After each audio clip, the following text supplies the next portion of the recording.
Various intimations. It is a mystery of the unknown that fascinates us. We are children still, wayward and wistful.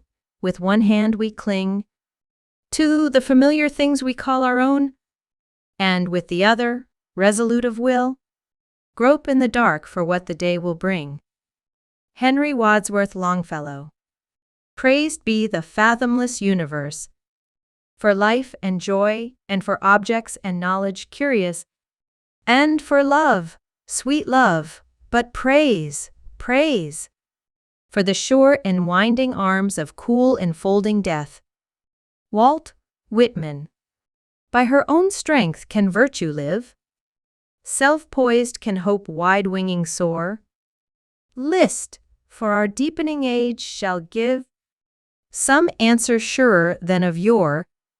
Stand fast, high hearts, through woe and weal. Watch till the night, if watch ye may. Wait till the rifted heavens reveal unheard of morning mystic day. F. W. H. Myers. Blessed is the man for whom the mystery of life has become a continual attraction, who sees beauty mirrored in its depths, and a divine significance to it all. Astronomers are endeavoring to discover the nature of life on the planet Mars. Yet, what has that life to do with us? If it were not that our globe itself is unfolding, giving forth its secrets to the questioning mind of man. If it were not that the race as a race is evolving, acquiring new powers with each passing generation, there might be some reason in the claim that what the Creator has not seen fit to reveal to us, He never intended we should know. Yet, it is not at all inconceivable that with newly evolved powers of the human mind, with ever higher attainment in spiritual living, with more finely attenuated human organisms, means will be found in the not distant future by which we may even become cognizant of the interests of our neighbors on the ruddy orb, which we name Mars. If friends who have passed from our sight are living on still, they must be not only in some place, but in a state of real vitality. Can it be wrong to try to reach them? Concentration is the withdrawing of the mind from the many to the few, from the multitudinous to the homogeneous, from complexity to simplicity, from manifestation to the unmanifest, from the material to the spiritual, from the agitated to the calm. If one wishes, one may find sleep through concentration, sleep, the withdrawal of the ego from the outer to the inner, from the seen to the unseen. When I was a child, I looked at the pale green of the western sky, tinged here and there with rose, and something within me responded to this beauty which I beheld at a distance.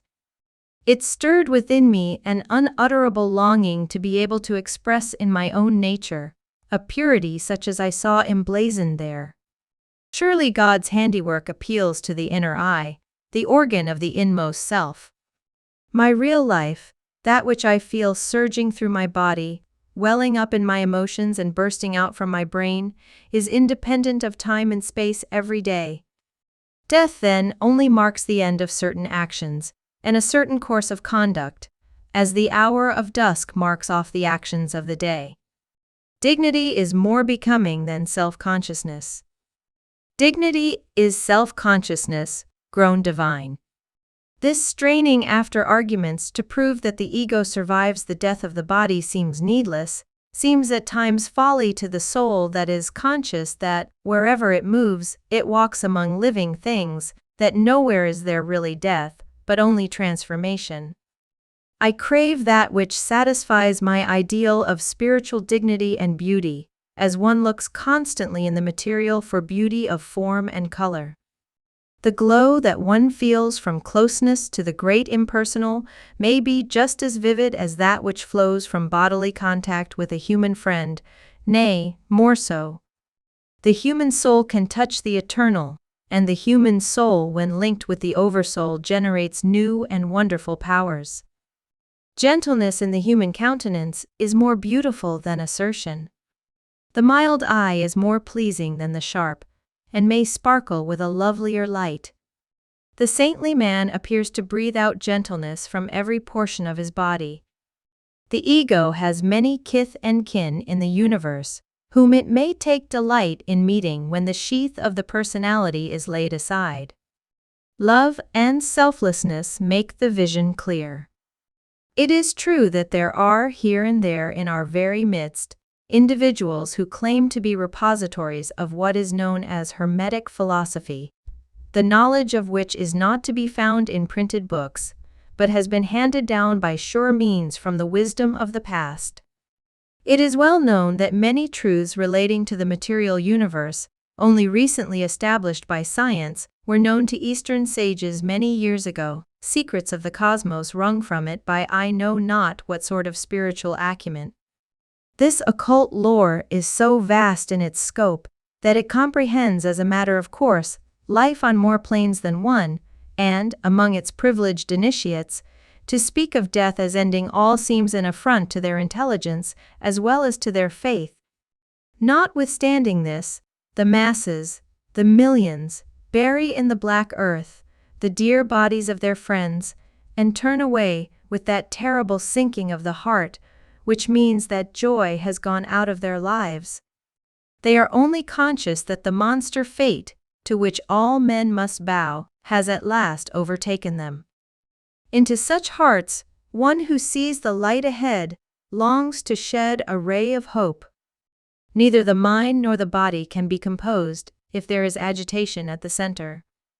And calmness is not dullness, it is not inactivity. It is power exerted, it is control of forces, it is intense mental action, it is spiritual energy. When death comes to one of two who have been inseparable in the bonds of love, one is born into new life on the other side of the veil, one is born into new life on this side. They go on together as before, except that the thin partition between the seen and the unseen divides their bodies but not their souls. Nay, the bond that bound them becomes the sweeter and the stronger. With the great event called death between them, both open new eyes to God's wonders at one and the same time. The flesh does not conjoin, but dissever, although through its very severance, it suggests a shadow of the union which it cannot bestow. It will give us delight to trust the goodness of the universe, aye, its friendliness, as if it were a personal being. These impersonal qualities may become real to us, as though embodied in human form, and our confidence in them increase. No one is great who cannot sacrifice himself whenever and wherever he is actually called upon to do so. Needless self-sacrifice is a degradation to the soul. We love people who are imperfect. We love people who are less perfect than ourselves. Let us do what we can by word or deed or silent force to bring our loved ones up, but let us never sink to their level if it be below our own, however much we love them. In brief moments of unconsciousness or in longer hours of absorption, time for us is not. It appears, then, that there is no such thing as time, but only occurrences in consciousness. Yet when we recall a definite epoch from out the dimness of the past, time stretches out at length. Why? Because we ourselves have walked on apace, because much has transpired within. To the finely developed mind of the naturally sensitive person, it must be only the thinnest of veils that separates him from the denizens of another and higher world, for he himself draws his breath in those elements which apparently are the sustainers of life in that higher world. When I was a child, I conceived of the soul as a mass of white or pearly mist, oval in form, located somewhere in the trunk of the body. Now I sometimes picture the spiritual body as an expansion of something far more delicate than mist, not confined to the trunk of the body, but permeating and radiating from it. Not white or pearly, but aglow with delicate and various colors, approaching to whiteness in proportion as the ego is pure. With centers of thought or light scattered through it, like nuclei, keeping, in general, the bodily form, yet shooting from these nuclei its searchlight rays, which pierce more deeply into the abyss of the unknown according as the soul is great. There is a dignity of spiritual consciousness and a dignified way of living, which is not obliged to be constantly asking itself how it shall dress, how it shall act, how it shall talk. All these minor things fall into harmonious relation with the superior creature within, who has accomplished this feat of dignified living. Great dignity of character makes one ashamed to ask how its possessor is garbed, in fact almost blinds altogether to the fact that he is garbed at all. Yet, if we take note of particulars, it will be apparent that the garment is becoming and fitting. Some subtle essence emanates from the cultured soul, blending the outer apparel into the harmony of the whole. There are more things in the possibilities of the seeker than are dreamt of in the philosophy of the dogmatist. It may do injury to those who have passed away to wish them to keep in touch with the sorrows of this life, but it cannot injure them to keep in touch with its loves. Selfish grief on our part may hold them back in their career, but true love in this world or any other can do naught but bless. Love loves the lovely, and love itself, long-suffering though it be, may at last grow cold if the object that once attracted it be constantly bathed in grief. I think we may judge of them as we judge of ourselves, when we ask the question, is it wrong to expect them to keep in touch with our lives? One who learns the art of living easily here is becoming fitted to enter naturally into life beyond. It is only spiritual living that is easy. What conception can the mole have of the glory of the sunlit heavens? Yet the robin perches on the swaying bough, the lark soars upward toward the blue, and the eagle ranges the mountaintop. When we look into the earth, blackness bars our vision. When we look into the heavens, there is no limit to the glory, save the weakness in the physical eye. The more devotedly one loves a single person, the more is his heart open to lesser degrees of friendly relation. It would seem that each grade of matter were permeable by a finer, which is its life, and that, when the finer is withdrawn from the coarser, the latter dies. In relation to our coarser bodies, the air is spirit, is the breath of life. It is not at all difficult to conceive, analogously, of those we call dead inhabiting a finer than fleshly form, which must in the nature of things be invisible to our outward sense, even as is pure air. The simple, devoted soul has faith. The intelligent, knowing soul has a greater. Trust may be the accompaniment of ignorance. A greater trust is the accompaniment of wisdom. The newly bereaved stands, mourner beside the open grave. The deathly stillness that prevails but faintly symbolizes the deadly inaction of his heart. Man tries in myriad ways to keep before his eyes in enduring bronze and marble a reminder of death. Yet above all these silent testimonials waves the green of the foliage, and shines the blue of the ether, both palpitating with life. Let the mourner but look upward, and with steady gaze the heart gradually succumbs to nature's persuasion, and the bronze and the marble lose their terror. God speaks to us in flower and star and sky, in love and tenderness and suffering.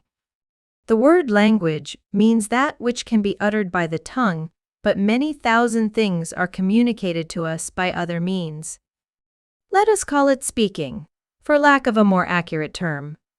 Can you hear the speech which God utters every hour in every place? A speech more eloquent than language, as the speech of the eye is more eloquent than the uttered word. God speaks through the perfection of human beauty in another, through grace, through composure of soul. These are about us every day. Let us listen for the music of their voice. After disillusionment, life becomes increasingly wonderful, interesting, and inviting. Not the outer world of sense, but the inner meanings of things, the tremendous significance of it all and its fathomless depths. These are the things that now attract. If a deep love for one person possess our heart, it should, while losing none of its individual strength, be gradually sublimated into the impersonal quality, like unto that which exists in the bosom of the infinite.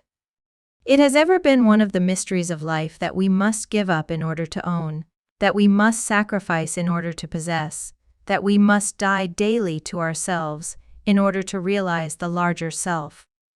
A kind deed by the wayside, then, has a far deeper significance than the mere earning of a little happiness as we pass.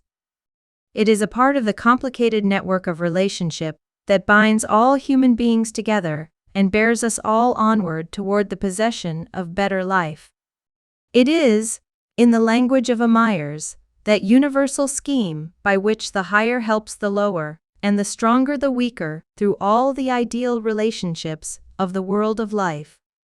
We say that the spirit is a spark from God. But, from birth onward, it must be constantly fanned into greater glow until its scintillation becomes a light divine.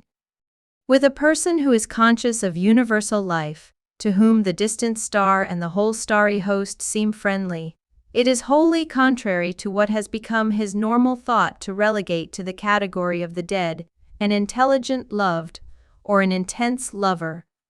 The harmony of the plane on which such a person habitually dwells would be destroyed by non-belief. The mystic seeks God in every department of life. To be a mystic is not necessarily to be a recluse. Let it be remembered that there are persons who are finer built, more delicately sensitive, more spiritually sublimated than are we ourselves. And it behooves us to listen with respect when they tell us of existence in higher conditions and on planes of finer matter than we ourselves know. The spiritual life, what is it, either here or there? The person who strives daily to live as much of that life as is possible to him, the best that is revealed to his understanding, comes in time to realize strength, vitality, goodness, joyousness, all things satisfying in themselves, to such degree that his questions are all answered in himself. This new, strong unfoldment within himself, this thing that he perceives grows larger daily, is life itself, and to call life death is an absurdity. Let us invent a new term for the taking leave of the body by the spirit. Let it be one to which no faint touch of sadness clings. The mystery and the loveliness in death overshadow its sadness. Until we know what death is, we do not know what life is. Until we know what loss is, we do not know what love is. Love. Comfort our souls with love. Love of all humankind. Love special, close, in which, like sheltered dove, each weary heart its own safe nest may find. And love that turns above, adoringly, contented to resign all loves if need be, for the love divine. Dinah Mulock Craik. Love is too lofty a theme to be broached by any but the wisest minds, to be handled by any but reverent hands. From the viewpoint of this chapter, I may but look at it from afar, may but kiss the hem of its garment, yet with that touch and that look know that its effulgence is spread over me, that its virtue passes through me. Love unlocks closed portals, builds a beautiful archway through the densest of woods. Love is a pain, an aching, yet sings when all else is sad. The death of the loved one brings life to the lover. Love looks out through open windows, lays a hand on the departing soul. Love blinds because it dazzles. Love envelops one in a beautiful soft mist, which sheds its whiteness on all around. It must then be of the nature of ethereal light. Love pierces the farthest vistas, knows that sometime, somewhere, it may claim its own. Love purified, intensified, floods the heart with light and wisdom. Love loses its loveliness in too many words.